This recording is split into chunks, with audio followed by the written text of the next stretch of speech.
We're told a million times that wealth comes from the outside world. The right job, the perfect investment.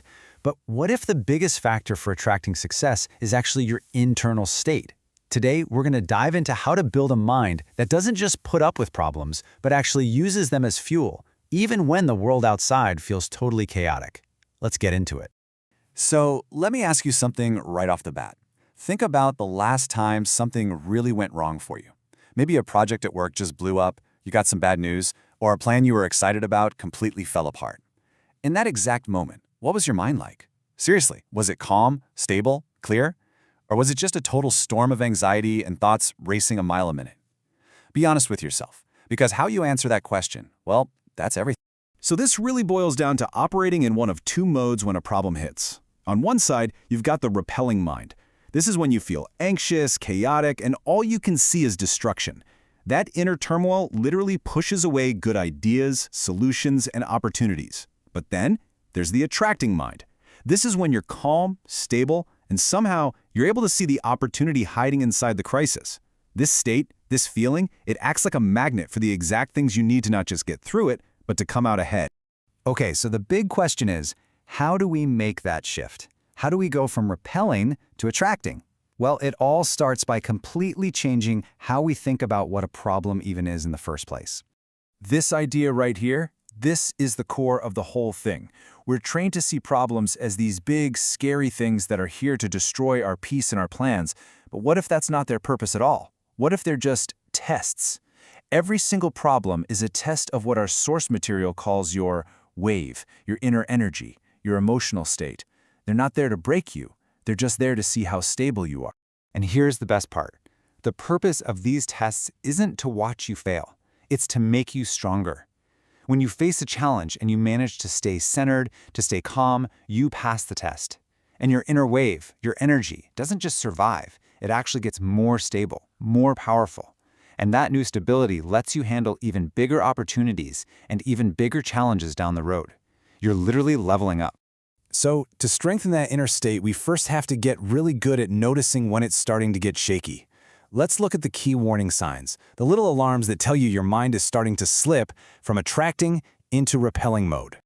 Do any of these sound a little familiar? That shortness of breath when you're stressed, talking super fast, that desperate feeling like you need a result right now, the racing thoughts you just can't seem to turn off.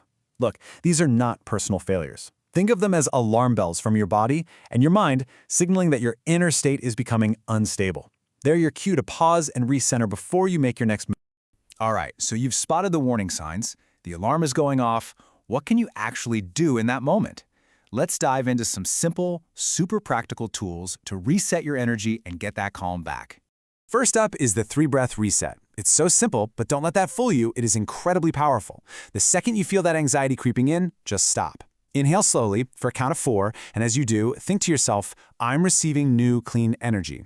Now hold that breath for 2 seconds and think, I'm building a new energy field. And then exhale really slowly for 6 seconds, just imagining all that negativity and tension leaving your body. That's it. Just 3 of those can completely break a downward spiral. The second tool is all about redirecting your thoughts, and you do it by changing the questions you ask yourself. Our default mode is so often the victim question, right? Why is this happening to me? Or why always me? Those questions just drain all your power. The shift is to ask a powerful question instead. So instead of why me, you ask what inner state, what energy wave will I choose to be in right now? See the difference? That simple change takes you from being a passive victim to being the active creator of your own experience.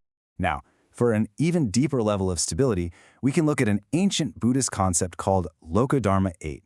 It sounds complicated, but the idea is actually very simple.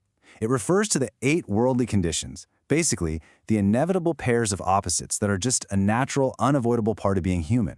Really getting this idea can totally change how you react to, well, everything. Take a look. Life is basically a series of these 4 pairs. You have gain and you have loss. You get status and you lose status. People praise you and people blame you. You experience pleasure and you experience pain. The whole key is to stop seeing the negative side as some kind of personal failure and start seeing both sides as just the natural rhythm of life. They're 2 sides of the same coin. When you can truly accept that flow, these events lose their power to knock you off your center. All of these tools, all of these ideas, they're all building toward one ultimate goal. And the goal is not to get rid of all your problems, because that's impossible. The real goal is to develop the ability to stand above them, to keep your power right in the middle of the storm. I absolutely love this quote because it flips our usual thinking completely upside down. We tend to believe that big, heavy problems require a heavy, forceful, intense response. But real strength, real power, comes from the exact opposite state, a sense of lightness, of calm. A tense, heavy mind is chaotic and, frankly, it's not very effective. But a light heart, that maintains a stable, powerful energy that can handle just about anything.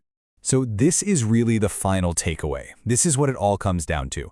It's not about fighting the problem. It's not about resisting it or running away from it. It is about being above the problem. And what that means is consciously choosing your energy, calm, centered, light, and holding on to that state, no matter how much the world outside spins and tries to pull you down. Your stability doesn't depend on what's happening out there. What's happening out there is just a test of the stability you've built inside. And that brings us to the final question. This is a call to action for you, for right now, for today. As you go about the rest of your day, little problems and big problems are going to pop up. The world is going to spin. So what energy wave will you choose to be on? The choice, as always, is yours. And in that simple choice, that's where you find all your power to turn chaos into opportunity.